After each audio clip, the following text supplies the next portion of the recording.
Hello दोस्तों, स्वागत है आपका अमन एनालिसिस में। तो आज का वीडियो आपके लिए बहुत ज़्यादा स्पेशल होने वाला है, क्योंकि आज के इस वीडियो में मैं आपको स्ट्रैटेजी बताने वाला हूं कि किस तरीके से आप अपना NDA 1 2020 का मैथ्स केवल 2 महीने में क्रैक कर लोगे। आज आपको अपने कुछ टिप्स बताऊंगा कि किस तरीके से मैंने हमेशा जो मैथ्स का पेपर है क्रैक किया था। तो हर एक चीज़ आपको इस वीडियो में बताऊंगा। बहुत इंटरेस्टिंग ये वीडियो बनने वाली है आपके लिए, बहुत नॉलेज आपको मिलने वाली है इसमें। तो इस वीडियो को पूरा एंड तक देखना, और अच्छा लगे तो लाइक कर देना, शेयर कर देना अपने दोस्तों के साथ। और अगर आप नए हो इस चैनल पे तो जरूर इस चैनल को सब्सक्राइब कर लेना, साथ में जो बेल आइकन है उसको भी क्लिक कर देना, जिससे फायदा ये होगा कि मेरे अपकमिंग वीडियोस की नोटिफिकेशन आपको सबसे पहले मिलेंगी। तो चलिए स्टार्ट करते हैं वीडियो को। तो सबसे पहले मैथ की बात करते हैं। तो मैथ में है 120 क्वेश्चन, 120 क्वेश्चन पूछे जाते हैं आपसे, और आपको टाइम मिलता है 150 मिनट्स। 150 मिनट्स यानी कि आपको 2 और आधा घंटा मिलता है 120 क्वेश्चन करने के लिए। ये बाकी सब पेपरों से अलग है, क्योंकि इसमें टाइम कम मिलता है और क्वेश्चंस टाइम के बराबर ही हैं। ठीक है, तो अब बात करते हैं कि आपका टारगेट क्या होना चाहिए। आपका टारगेट होना चाहिए कि मेरे को 60+ क्वेश्चन करने हैं। अब मैं ऐसा नहीं बोल रहा कि 60+ क्वेश्चन, मान लो कि आपने 60 क्वेश्चन किए, 60 क्वेश्चन अटैम्प्ट किए, उसमें से 4-5 भी गलत हो जाते हैं तो चलेगा, समझ रहे हो। लेकिन वैसे आपका टारगेट होना चाहिए कि मेरे को 60 सही करने हैं। कितने? 60 सही करने हैं। और मतलब कैलकुलेशन मिस्टेक सबसे होती है, ठीक है। हम लोग भगवान नहीं है, हम लोग भी गलती करते हैं, तो कैलकुलेशन मिस्टेक होती है, लेकिन कैलकुलेशन मिस्टेक बहुत लिमिटेड होती है। मतलब मान को चलो कि 3 से 4 क्वेश्चन में हो सकती है, और अगर आप इससे ज़्यादा कैलकुलेशन मिस्टेक कर रहे हो, यानी कि आपकी प्रैक्टिस में थोड़ी कमी है। तो चलिए बात करता हूँ कि मैंने किस तरीके से क्या क्या चीज़ें अपनाई। आप मेरी स्ट्रैटेजी जानो, और आपको कैसा लगे मेरे को ज़रूर बताना।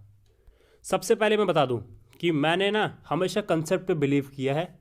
मैंने किया मतलब जो बच्चे भी क्लियर करते हैं उन्होंने हमेशा कंसेप्ट पे बिलीव किया है, ट्रिक्स पे नहीं किया है। देखो दोस्तों, आपको मैं सिंपल से एक चीज़ बताऊं कि मान लो कि आपको कोई क्वेश्चन आता है 3x² + 2, ठीक है। इसको करने का तरीका है एक अपना मेथड वाइज और एक ट्रिक वाइज।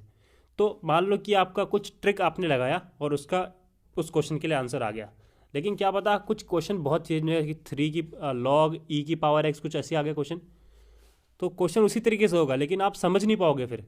तो इसलिए मैं बोल रहा हूँ, अगर आपके कंसेप्ट क्लियर रहेंगे ना, तो आपको किसी ट्रिक की ज़रूरत नहीं पड़ने वाली। आप खुद अपने दिमाग में ही ट्रिक बना लोगे, समझ रहे हो। तो इसलिए सबसे पहली चीज़ याद रखो कि अपने बिलीव करो अपने कंसेप्ट पे। तो अब बात करते हैं मोस्ट इंपॉर्टेंट चैप्टर्स। आपको मैं बहुत सारे आपको यूट्यूबर कुछ भी बोलेंगे, तो आप उनकी बात मत सुनो, मैं आपको बताता हूँ इंपॉर्टेंट चैप्टर कौन कौन से हैं। सबसे पहला ट्रिग्नोमेट्री, यहाँ से लगभग 10 क्वेश्चन बनते हैं। प्रोबेबिलिटी, प्रोबेबिलिटी भले ही आपको मतलब उतना कुछ नहीं लग रहा होगा, लेकिन फिर भी प्रोबेबिलिटी से 5 क्वेश्चन आते हैं। स्टैटिक्स, ये इम्पॉर्टेंट भी है और इम्पॉर्टेंट नहीं भी, तो दोनों चीज़ें इसकी। तो लेकिन इसके भी कम से कम 3 से 4 क्वेश्चन बनते हैं। डिफरेंशियल इक्वेशन के 2 क्वेश्चन आते हैं। यहाँ पर डिफरेंशियल इक्वेशन के साथ साथ डिफरेंशिएशन भी आप ऐड कर सकते हो, उसके भी 2 से 3 क्वेश्चन आते हैं। डिफिनाइट और इनडिफिनाइट इंटीग्रल, जो कि हम लोग बात करते हैं आपका अपना जो इंटीग्रेशन है, ये एक इम्पॉर्टेंट पार्ट है, क्योंकि इससे बहुत सारे क्वेश्चंस बनते हैं। और क्या है कि इनके प्रॉपर्टीज़ काम आती हैं बहुत सारे जगह, समझ रहे हो। तो इससे भी 3 से 4 क्वेश्चन आते हैं। 3D वेक्टर ये इंपॉर्टेंट हो सकता है। लेकिन बाद में ऐसा नहीं कि हर एग्जाम्स में 3D और वेक्टर के ज़्यादा से ज़्यादा क्वेश्चन आते हैं। कुछ एग्जाम्स में बहुत कम आते हैं, कुछ में पूछते ही नहीं है, लेकिन कुछ में कम से कम 6 से 8 क्वेश्चन पूछ सकते हैं आपसे, समझ रहे हो। तो ये जो जितने जितने मैंने बताया ना टॉपिक, इन टॉपिक सब देख लो, 35 क्वेश्चन आते हैं, 35 क्वेश्चन प्लस आ सकते हैं। तो ये मोस्ट इंपॉर्टेंट चैप्टर्स है, इनको आप अच्छी तरीके से कर सकते हो। अब बात करते हैं कि कौन कौन से चैप्टर को आप छोड़ सकते हो, या फिर मतलब मैं कौन कौन से चैप्टर को छोड़ता था। तो देखिए दोस्तों, chapter which you can leave, सबसे पहला चैप्टर आप कोनिक सेक्शन को छोड़ सकते हो। दूसरा है एरिया अंडर द कर्व। तीसरा है स्टैटिक्स। चौथा है मैथमेटिकल इंडक्शन।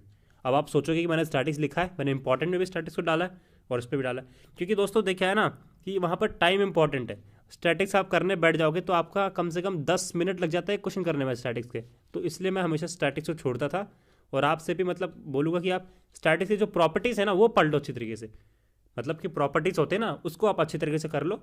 और कॉनिक सेक्शन में मतलब ऐसे ऐसे क्वेश्चन आएंगे ना कि समझ नहीं आते और टाइम वेस्ट होता है उसमें।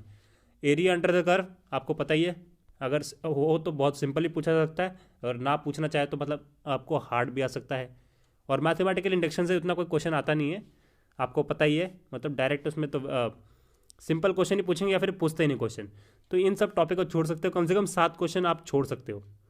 इनके मतलब 7 से 8 क्वेश्चन बनते हैं, तो आप इन सब टॉपिक को छोड़ सकते हो। और आपको मैं एक बोनस चीज़ बताऊं, मतलब आपके एक क्वेश्चन कन्फर्म हमेशा सही होने वाले हैं। मैं बताता हूँ, ये देखो आपके फ्री के मार्क्स है। बाइनरी नंबर कितना सिंपल चैप्टर है, आपको पता है ये बाइनरी नंबर क्या होता है? जिसमें 0 और 1 में डील होती है। 2 नंबर होता है जिसको हमेशा 2 से डिवाइड करते हैं हम लोग, ताकि वो नंबर पहचान सके हम लोग। तो बहुत सिंपल है। और एक क्वेश्चन तो कन्फर्म आता है, क्या किसी 1-2 एग्जाम्स में तो 2 बार भी आ चुके हैं। तो ये फ्री के मार्क्स आपको कम से कम मान के चलो 5 मार्क्स आपको फ्री मिल सकते हैं। बहुत सिंपल चैप्टर, इसको आप अच्छी तरीके से कर लेना। कोई बताता नहीं आपको ये सब चीज़ें, लेकिन मैं बता रहा हूँ क्योंकि मैं भी एक एस्पिरेंट था और मेरे को पता है कि बच्चों को क्या क्या प्रॉब्लम्स आती हैं। समझ रहे हो दोस्तों कि आप अपनी ना ताकत पहचानो कि मतलब मैं किन किन टॉपिक्स में अच्छा हूँ, किन टॉपिक्स में बुरा हूँ। जिस टॉपिक्स में बुरा हूँ मैं, उन टॉपिक्स को मतलब ऐसा करो कि वो टॉपिक छोड़ दो। आप टाइम वेस्ट नहीं करो यार, टाइम बहुत इंपॉर्टेंट है अपने लिए। एग्जाम में भी टाइम अपने लिए इंपॉर्टेंट है, और एग्जाम से पहले भी जो हम प्रिपेयर करते हैं उसमें भी टाइम इंपॉर्टेंट है। जो टॉपिक आपको नहीं आता उसको छोड़ दो, सिंपल सी बात है। अगर आप उसी टॉपिक के पीछे जुट जाओगे, नहीं यार मेरे को करना है कैसे किसी भी तरीके से करना है, आपका टाइम ही वेस्ट होगा इसमें। समझ रहे हो? तो मैं जो कहना चाहता हूँ उसको अच्छी तरीके से समझना, क्योंकि क्या है कि मैथ्स भी एक इंपॉर्टेंट पार्ट होता है आपके एक स्कोर के लिए। समझ रहे हो? और आपको मैथ्स में भी पास होना पड़ेगा, ये बात याद लो। आप ये मत सोचना कि मेरा गैट बहुत स्ट्रॉन्ग है तो मैं मैथ्स में पास हो जाऊँ। ये सबके लिए है, और ऐसा कुछ मुश्किल नहीं है कि जो नॉन साइंस बैकग्राउंड से होते हैं, जिन्होंने कभी मैथ्स नहीं पढ़ा होता है, वो भी आसानी से एकदम मैथ्स क्रैक कर सकते हैं यार। बहुत सिंपल चीज़ है। तो आपका जो हमेशा जो फोकस होना चाहिए ना, वो 60+ क्वेश्चंस राइट करने का होना चाहिए। और भी मतलब 5-6 गलत हो गए चलेगा, लेकिन 60+ क्वेश्चन टारगेट होना चाहिए आपका। और इतना तो मतलब अगर आप लाओगे तभी अपना फाइनल मेरिट में नाम देख पाओगे आप। जो आपका सपना है ना उसको अचीव कर पाओगे। तो उम्मीद करता हूँ आपको ये वीडियो अच्छी लगी हो। इस वीडियो को ना जितना हो सके शेयर कर देना अपने दोस्तों के साथ, ताकि वो भी इस चीज़ को समझ सके। अब ये रिस्पॉन्सिबिलिटी आपकी है, इसको शेयर करो अपने दोस्तों के साथ। बहुत सारे लोग, जितना हो सके शेयर कर दो इसको, ताकि वो भी इस चीज़ को समझ सके। तो चलता हूँ। जय हिंद, जय भारत।